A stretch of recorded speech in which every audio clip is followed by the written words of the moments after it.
Olá a todos. Eu decidi começar a fazer vídeos e publicar aqui no meu LinkedIn e nas mídias sociais no geral. Ahm, a questão do corona, como colocou muita gente em quarentena, fez muitos eventos serem adiados, o que faz com que a informação não chegue nas pessoas, com as pessoas que já estavam acostumadas a ir a eventos gratuitos e até assistir webcast, no caso, que ainda continuam tendo. É, mas a quantidade de informação de qualidade grátis diminuiu.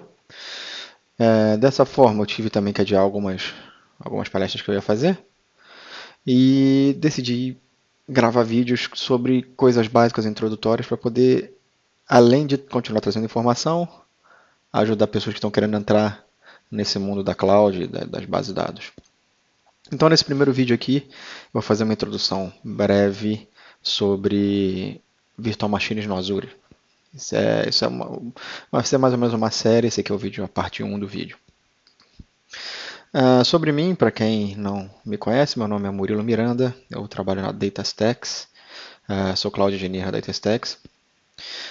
Também sou MVP em Data Platform. E vocês podem entrar em contato comigo ou pelo meu LinkedIn ou até pelo meu Twitter, que está o meu handle aqui embaixo.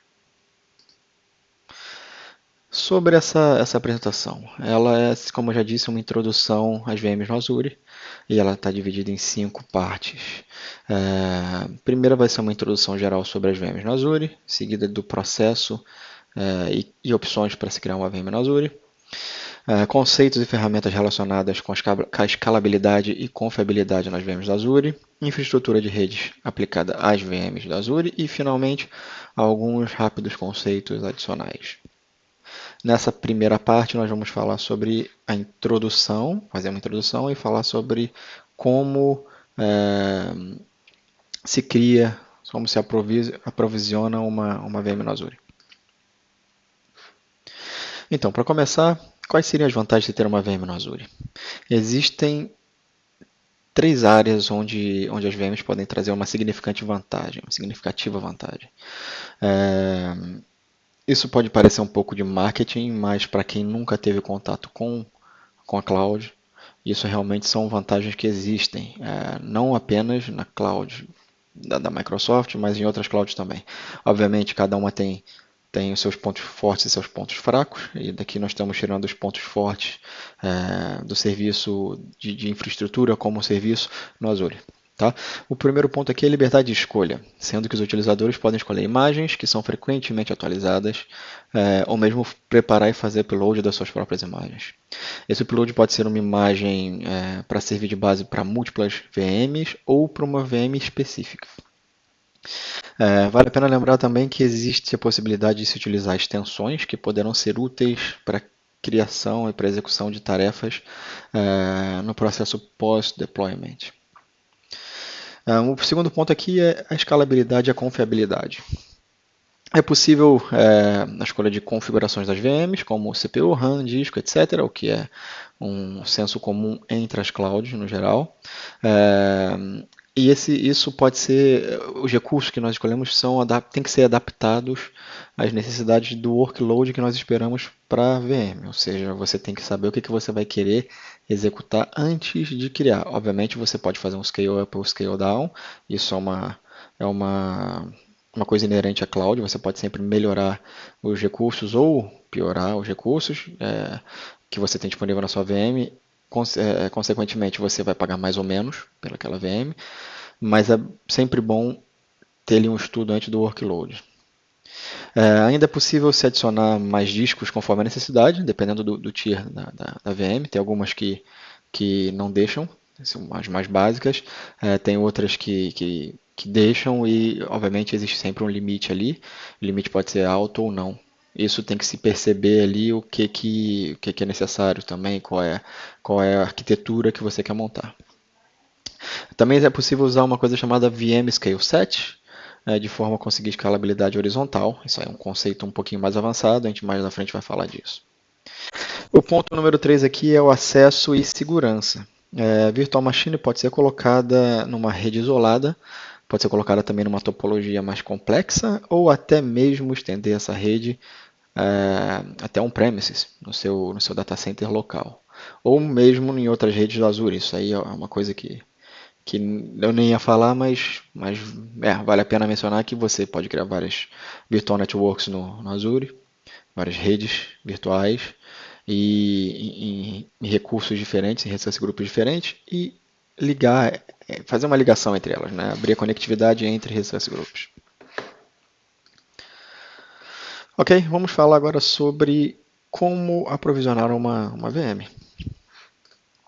O processo de aprovisionar uma VM segue normalmente 3 passos básicos, como nós temos aqui no slide.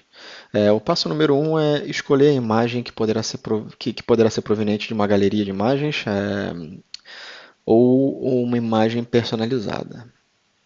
E qual é a diferença de uma para outra? É que na galeria de imagens é uma galeria de imagens pública, que você vai lá, vai ter vários tipos de imagem feito por vários parceiros da Microsoft, ou mesmo pela própria Microsoft.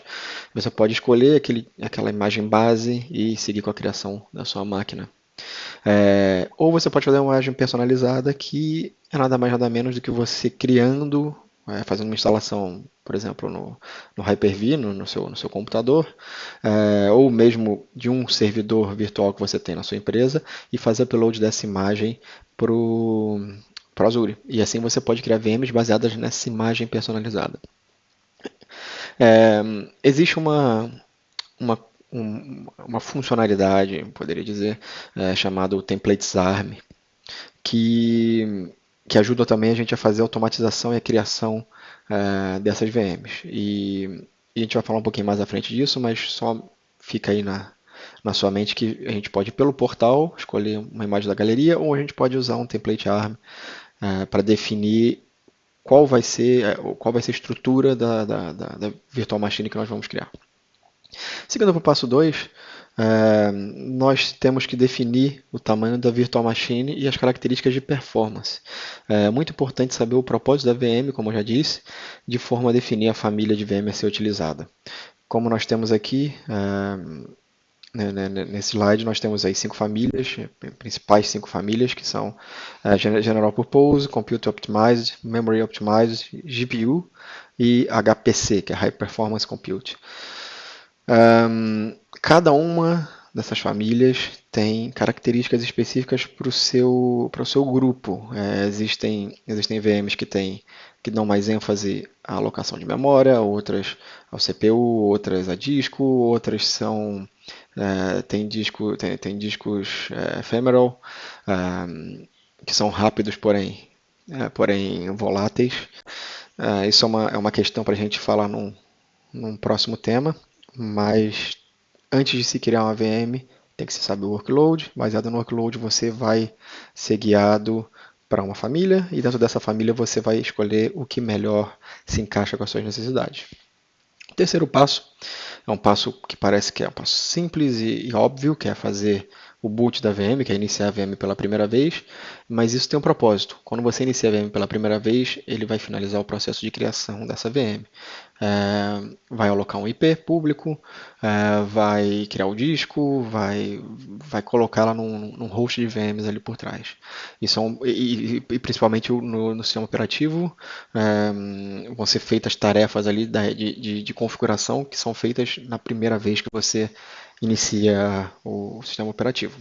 Por exemplo, quando você instala o Windows no seu computador pessoal, a primeira vez que você liga ele passa ali por um processo de configuração, faz algumas perguntas para você, etc. No servidor não vão fazer perguntas, ele vai ser tudo automático, mas esse processo é um processo muito parecido. Ele vai colocar vai colocar ordem na casa, de forma a você conseguir fazer o login e seguir com o seu trabalho. Então, uma das maneiras de se criar uma VM é escolhendo um dos vários tipos de imagens disponíveis na galeria de VMs. Como eu já falei disso, isso é a Image Gallery, que é pública, e nós temos ali nós temos aqui nesse slide basicamente alguns exemplos do que existe ali. As versões que estão aqui são versões antigas, porque esses slides são essas imagens são um pouco antigas. Nós temos coisas muito atualizadas, mas se baseia aqui no produto. Nesse caso aqui, nessa primeira parte, apareceram versões do Windows e Linux Server, que são coisas que estão disponíveis. Você tem ali o Windows, você tem o SUSE, você tem Ubuntu, CentOS, tem Oracle, Linux, tem várias distribuições diferentes de Linux, você tem várias versões de Windows. Essa é uma das categorias ali de imagem que a gente tem na Image Gallery. Também temos ali VMs preparadas com SQL Server ou Oracle Database. Aqui está SQL 2014, já para perceber que isso aqui está bem desatualizado também. Né? Também tem uma variedade de VMs pré-configuradas por parceiros da Microsoft, como vocês podem ver aqui, está SAP, tem Puppet, tem da própria Microsoft com Dynamics. Existem várias imagens de vários tipos, de vários parceiros. Aquilo é uma galeria muito vasta e muito rica em VMs pré-configuradas. Você já tem a base feita, você só tem que chegar ali e refinar suas configurações. Finalmente, para quem tem MSDN, para quem é assinante do MSDN, você tem acesso a imagens do Windows populadas com Visual Studio. E também tem versões do Windows Client para cenários de teste. Então, a Microsoft, desde que houve essa mudança de mentalidade, desde que o Satya Nadella entrou na Microsoft, a Microsoft começou a abraçar a comunidade open source. E a mensagem que eles querem passar é basicamente que só porque o Azure vem da Microsoft não significa que o Azure é apenas focado no Windows. Grande parte do desenvolvimento feito nesse momento no Azure foi projetado com o objetivo de torná-lo a melhor plataforma de nuvem no mundo. Né? A ideia deles é essa. E isso inclui, obviamente, a hospedagem de Linux e ferramentas de open source, de código aberto. A Microsoft está muito open source hoje em dia. Você encontra muita coisa, inclusive comprou o GitHub. Você encontra muita coisa da Microsoft em código aberto e ela cada vez mais vem abraçando esse mundo. Uma prova dada é o SQL Server no Linux, por exemplo. Né? E de fato hoje em dia existe mais de 50% das VMs no Azure hoje em dia são VMs Linux e esse valor continua crescendo. Nós já falamos aí referimos a questão de se poder fazer upload de imagens personalizadas e não é complexo o upload de imagens para o Azure. Basta preparar, generalizar e fazer upload dos VHDs e dessa forma a imagem vai ficar disponível para a criação de uma nova VM. Existem dois tipos de imagem. Existe uma imagem que é chamada imagem generalizada, que é a preparação, que você prepara uma imagem de base e que vai ser a fonte para a criação de várias VMs distintas. Todas as definições e informações pessoais que tinham naquela imagem de base, elas são removidas pela ferramenta que foi usada para fazer a generalização dessa imagem. Para que se você estiver usando Windows é o sysprep, e no caso de você estar usando Linux, é WA Agent. E a generalização é nada mais nada menos do que pegar um sistema funcionando e configurado e remover, como disse, os dados pessoais e configurações de IDs e coisas que identificam aquele sistema operativo. O que vai permitir, quando você faça o deployment daquela VM usando essa imagem personalizada, ela seja criada como se fosse um sistema operativo novo. Porém, vão já existir coisas ali instaladas e preparadas para facilitar o trabalho, basicamente. Então, se você tem ali uma solução que pede para você criar várias VMs de forma recorrente, que o trabalho de configuração é de certa forma complexo, isso é uma boa estratégia a se seguir. Outro tipo de VM outro tipo de imagem são imagens especializadas. Nós falamos sobre as generalizadas, agora são as imagens especializadas, que isso é uma espécie de clone que será provisionado no Azure, como ela está, como diz em inglês, as is.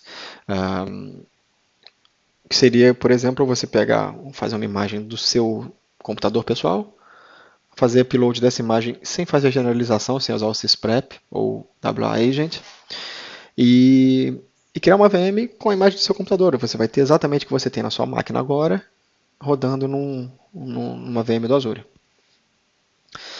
Para finalizar, uma das características únicas do Azure é a natureza híbrida dele. A movimentação de VMs não é apenas unidirecional, você não vai fazer só upload do, vai fazer upload do seu computador para o Azure, não é? Você pode fazer também o inverso, você pode pegar os VHDs que estão no Azure e transferir para on-premises. Então a migração, se você pensar agora em migrar os seus servidores do seu data center para o Azure e depois se arrependeu, então perceber que não foi uma boa escolha por algum motivo, você pode pegar esses VHDs no estado que estão no Azure e transferir eles de volta para o seu Hyper-V, por exemplo, no seu data center, de alguma forma relativamente simples. Outra forma de aprovisionar VMs é através dos templates ARM, que é aquilo que eu já mencionei ali na frente, ali atrás, aliás. Os templates ARM são arquivos declarativos que definem os recursos a serem aprovisionados, assim como as relações entre esses recursos. É possível usar parâmetros de entrada, é possível também usar variáveis e também expressões. E para facilitar a edição dos templates, existem algumas tools que a Microsoft fornece para ter uma visualização melhor e uma estruturação melhor do seu código. Uma delas é no portal do Azure, que é o chamado Azure Online Editor. Depois tem o Visual Studio, que pode ser o Visual Studio normal ou o Visual Studio Code. Todas essas três tools são capazes de entender a estrutura de um template ARM e facilitar a sua a programação, né, a criação do script. Vocês podem ver aqui nessa imagem, por exemplo, nós temos aqui o Visual Studio e aqui dá para perceber que você tem aqui umas arvorezinhas, consegue ver as variáveis, os parâmetros e os recursos que você está fazendo deployment nesse script aqui do lado. Para finalizar aqui, também é bom referir que no GitHub tem alguns templates disponíveis, templates ARM disponíveis para aprendizagem mais rápida. Se você tiver alguma dúvida ou quiser aprender isso, você pode entrar no GitHub da Microsoft, tem lá o projeto com os templates ARM, com os samples de template ARM. Isso aí, esse slide aqui, mostra basicamente um trecho de um código simples em ARM, que não tem parâmetros nem variáveis. E esse template foi criado e a função dele é aprovisionar uma VM Ubuntu. Existem alguns atributos-chave aqui, como por exemplo o nome, na verdade name, type, API, version, location e properties. Isso aí são atributos-chave. Depois você tem o sProfile, que descreve o nome da máquina, username e password do administrador. No Storage Profile a gente define a imagem a ser utilizada e no OS Disk nós definimos onde o VHD da VM vai ser guardado. Finalmente nós temos ali o Network Profile, que é onde nós definimos a Network Interface que está associada a essa VM. Vocês podem ver aqui, mais uma vez, no Storage Profile, nós estamos aqui usando uma imagem da Image Gallery, no caso, um Ubuntu Server 1604.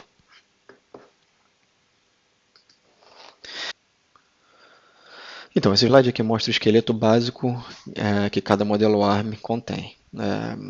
Isso aqui é o mínimo que a gente tem que ter. E as seções principais que nesse esqueleto, que deve ter nesse esqueleto, são basicamente o que está aqui, né? Que é o schema, que representa o local do arquivo de schema que descreve a linguagem do template.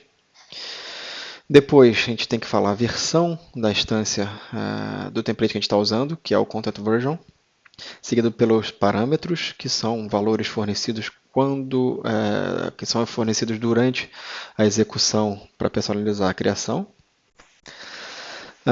Variáveis são os elementos computados, né? Nós em geral sabemos que são variáveis, são elementos computados, normalmente são compostos por parâmetros, aqui nos templates ARM, e poderão ser reutilizados durante a execução do template.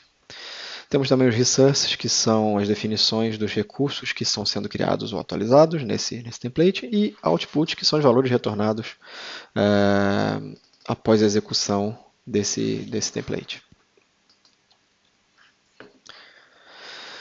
Agora vamos falar aqui sobre as extensões, para terminar essa primeira parte, esse primeiro vídeo. E as extensões são unidades de código que podem ser executadas após a criação da VM. E o objetivo disso é a execução de configurações adicionais. As funções típicas de extensão incluem instalação de software e configuração também do SO. Por exemplo, configurar antivírus, se for o caso, né, se for necessário, execução de algum script personalizado, utilização de extensões de Chef e Puppet, Docker, usar o debugger do Visual Studio e outras coisas. Basicamente é isso para esse primeiro vídeo. Isso foi apenas uma introdução geral do que é o serviço de Azure Virtual Machines e quais são os passos principais a serem seguidos para se criar uma VM.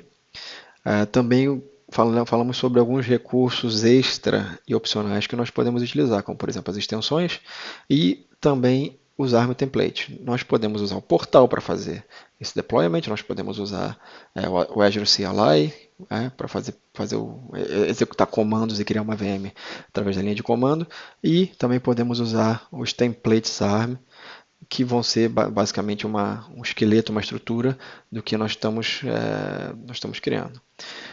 Nós damos mais ênfase aqui nesses templates ARM, falamos sobre os tipos de VM, e eu espero que você tenha pescado ali alguns pontos-chave para a continuação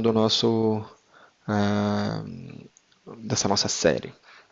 Agradeço e te vejo no próximo vídeo. Obrigado.